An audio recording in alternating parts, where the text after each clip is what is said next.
Une noyade sans eau extérieure. 60 secondes suffisent pour qu'un individu, paisiblement endormi dans son lit, se réveille en luttant pour chaque millimètre cube d'oxygène. Les poumons se remplissent de liquide plasmatique. L'asphyxie est interne. Et le pronostic vital est engagé dans l'instant. Nous examinons aujourd'hui l'œdème pulmonaire, une urgence médicale absolue où la mécanique des fluides du corps humain se retourne contre lui-même. Les données cliniques sont sans appel. Une accumulation anormale, brutale et massive de liquide dans les alvéoles pulmonaires. Le sang ne peut plus s'oxygéner, la saturation s'effondre. Qu'il s'agisse d'une défaillance de la pompe cardiaque, propulsant la pression capillaire à des niveaux critiques, ou d'une destruction de la barrière alvéolo-capillaire par une infection ou un agent toxique, le résultat final est identique. Le patient se noie dans son propre sérum. Les rapports médicaux isolent deux coupables distincts. L'œdème cardiogénique, régi par des pressions hydrostatiques implacables, et l'œdème lésionnel, caractérisé par une perméabilité vasculaire hors de contrôle. Ce dossier détaille les mécanismes physiopathologiques, les preuves radiologiques, les paramètres gazométriques et les protocoles d'intervention immédiate qui séparent la survie de l'asphyxie fatale. Pour comprendre l'intrusion du liquide dans l'espace pulmonaire, l'enquête doit descendre au niveau microscopique, spécifiquement au niveau de la membrane alvéolo-capillaire.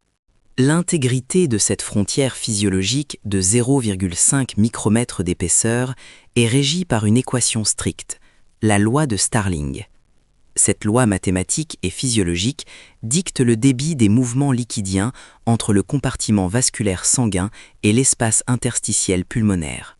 Le premier facteur de cette équation est le coefficient de perméabilité de la membrane elle-même, une barrière qui, en temps normal, retient les macromolécules et le plasma. Le deuxième facteur est la pression hydrostatique, une force mécanique exercée par le sang contre les parois des capillaires, CAP. En opposition, le troisième facteur est la pression oncotique, générée principalement par les protéines plasmatiques, comme l'albumine, qui agit comme un aimant pour maintenir l'eau à l'intérieur du vaisseau. En temps normal, la pression hydrostatique capillaire pousse le liquide vers l'interstitium, tandis que la pression oncotique le retient. Un équilibre parfait est maintenu, assisté par le drainage lymphatique. L'œdème pulmonaire se déclenche lorsque cet équilibre est violemment rompu.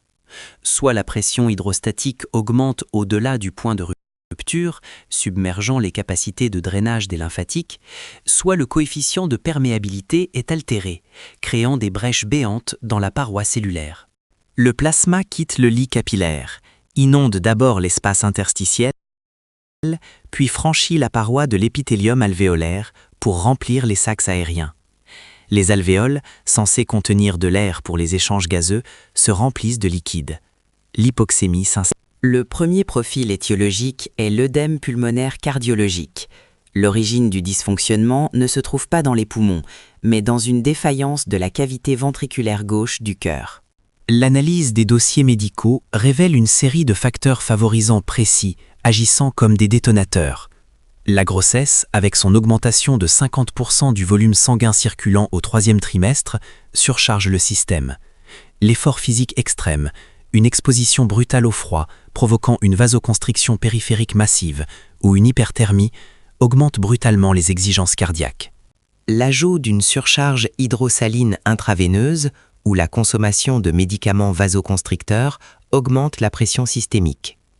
Le décubitus dorsal, c'est-à-dire la position allongée, favorise le retour veineux vers le thorax, ajoutant un volume critique au ventricule gauche défaillant.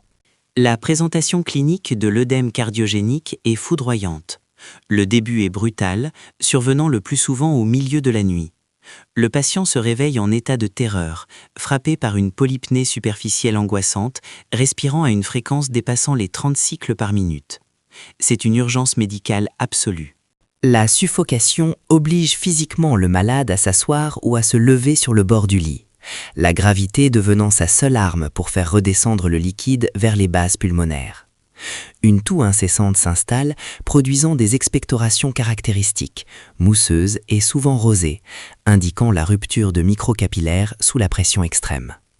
Dans les cas les plus graves, les signes de détresse respiratoire aiguë incluent un tirage intercostal et un épuisement musculaire total. L'examen clinique mené par le médecin urgentiste ou le réanimateur fonctionne comme une collecte de preuves matérielles immédiates. L'outil principal de cette phase est le stéthoscope. L'examen pleuropulmonaire dévoile une signature sonore spécifique, des râles crépitants.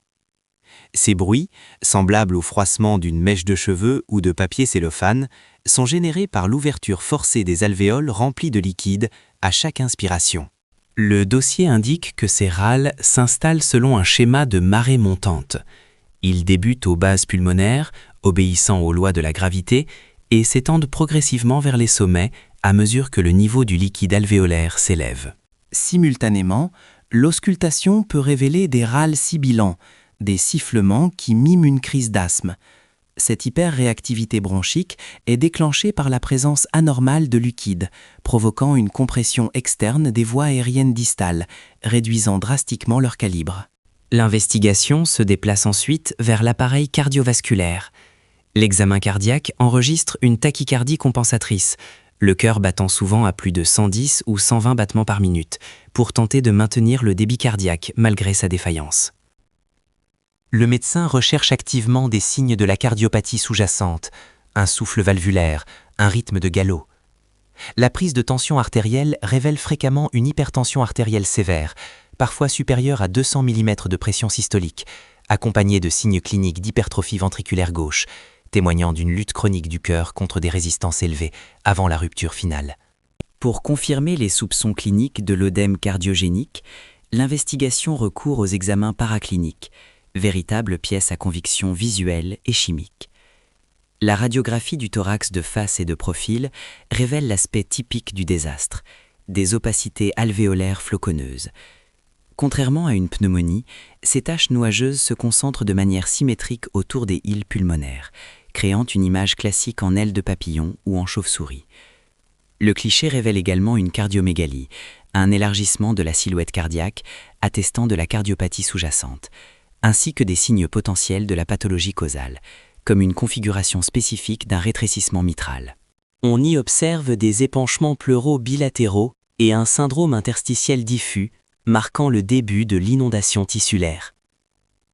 L'analyse de la gazométrie artérielle quantifie la gravité de l'asphyxie.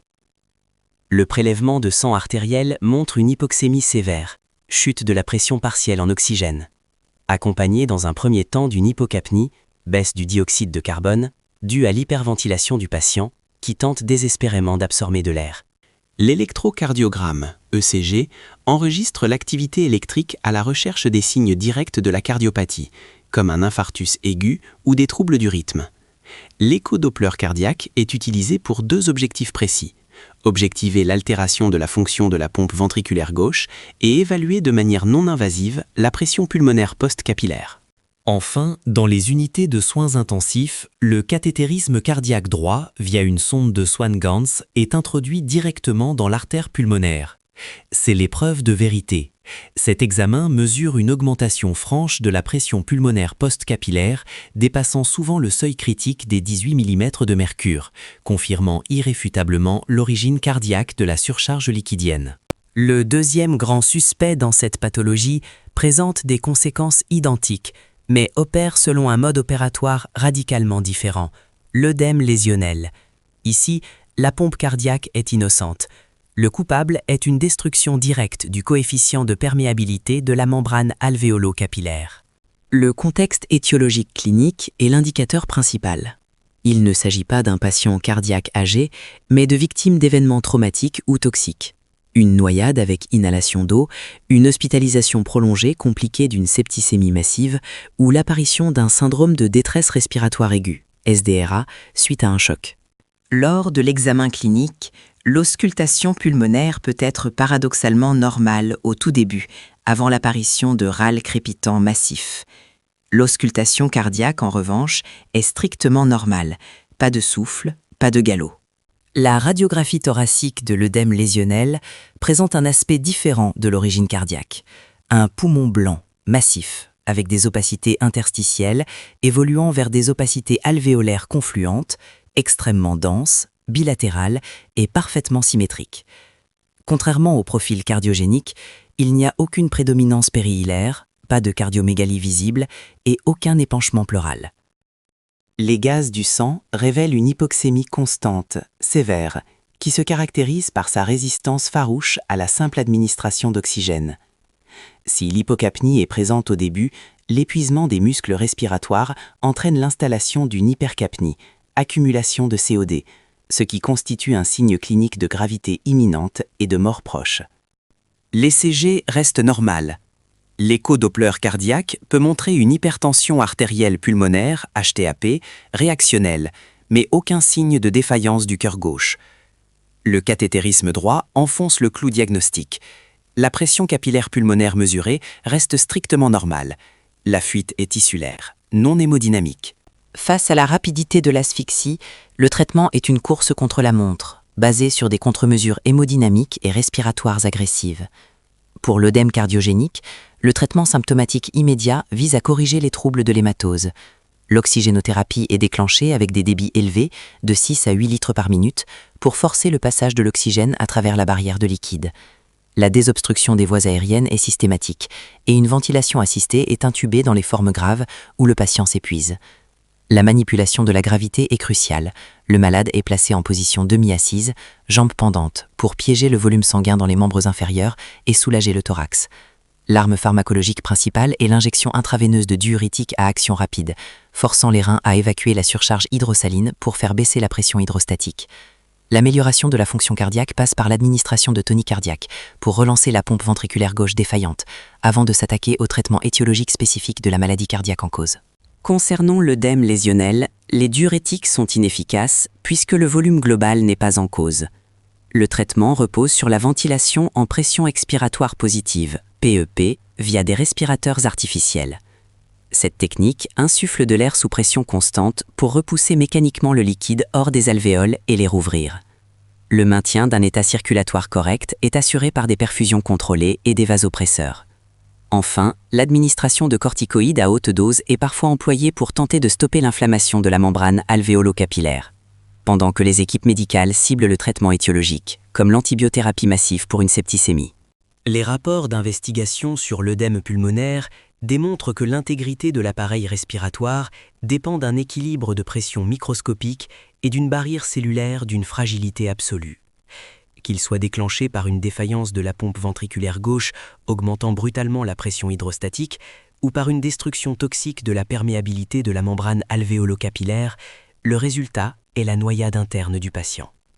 Les interventions médicales, des diurétiques à la ventilation en pression expiratoire positive, reposent entièrement sur la distinction rapide et précise entre ces deux mécanismes, confirmée par l'imagerie et le cathétérisme.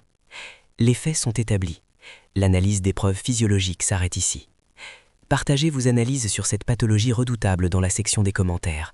Abonnez-vous pour nos prochains dossiers d'investigation médicale et restez toujours attentifs aux faits.